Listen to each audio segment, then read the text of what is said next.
kujiamini. Bwana Yesu asifiwe.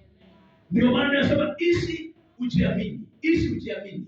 Kuna watu wanaishi lakini hawajiamini. Kuna watu wanaishi lakini hawajiamini na maisha wanayoishi. Kwa kuna wakati sasa unaanza kuishi ili upate kujiamini. Bwana Yesu asifiwe.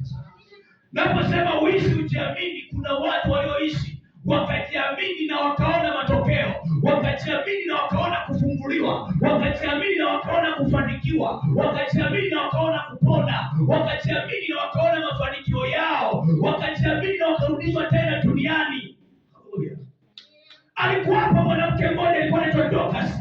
Alijiamini na alipojiamini akawatendea watu vitu alivyokuwa anavifanya, akatoa sadaka kwa watu ili watu wapate kumwamini pia. Walipomwamini hata siku alipokufa, wakati amekufa kabisa, wanasema wakamuogesha, wakamsafisha, wakamvika mavazi vizuri, wakaenda wakamlaza kitandani kwake, lakini wakasema hatuendi kumzika kwa sababu huyu mtu anastahili kuishi. Akasema tutaenda kumtafuta mtumishi wa Mungu tukapate kulalamika pale. Wakaenda kumtafuta Petro. Walipomkuta Petro, wakasema kuna mwanamke mmoja amekufa, lakini hatutaki afe, tunataka aishi kwa sababu alikuwa anatupa vitu, na hata leo tunaishi kwa sababu yake, kwa tunataka kapate kuishi tena. Haleluya. Na Petro aliposikia hayo akaumia, akaona kwenda na stahili, akaamua kuondoka, akaamua kwenda. Alipofika pale kitandani, akakaa pale ndani, akamwita Mungu, na Mungu akashuka, akaurudia ule mwili uliokuwa umeogeshwa, umevikwa mavazi, akaurudisha, akawa hai. Watu wakamshangilia Bwana. Hebu shangilie Mungu. Bwana Yesu asifiwe. Mungu anataka tuishi kwa dizaini hiyo. Haleluya. Ya kwamba tuishi kwa kujiamini. Unapoishi kwa kujiamini, hakuna litakaloshindikana kwenye maisha yako. Hakuna litakaloshindikana kwenye mipango yako. Hakuna litakaloshindikana kwenye kazi yako. Hakuna litakaloshindikana kwenye masomo yako. Hakuna litakaloshindikana kwenye hatia unayotaka kuitoka. Bwana asifiwe sana. Naomba tusome kitabu cha Luka. Tukaanzie hapo. Anza katika kitabu cha Luka. Bwana asifiwe sana. Tunaanza hapo. Soma katika kitabu cha Luka, kuna maneno fulani nataka tuyasome pale. Mungu apate kutujaza na kutufundisha, kwa maana Mungu alitujua. Bwana asifiwe sana. Kitabu cha Luka. Kuna mtu amefika kitabu cha Luka? Ile Luka 12. Ile Luka 12. Ile Luka 12. 12 umefika? 12 nenda kasome mstari wa 8 mpaka 10.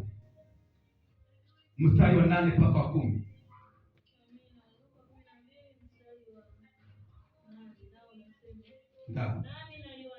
Nami naliwaambia kila atakayenikiri mbele ya watu mwana wa Adamu,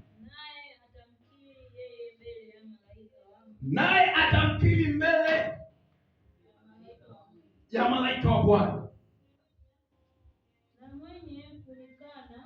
Na mwenye kuikana na mwenye kunikana mbele ya watu, huyu atakanwa juu ya mwana wa Adamu, mbele ya malaika wa Mungu. Huyu atakanwa mbele ya malaika wa Mungu.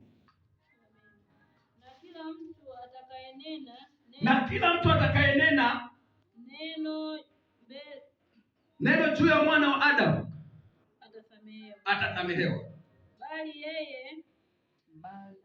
Bali aliyemkufuru Roho Mtakatifu hatasamehewa. Bwana Yesu asifiwe.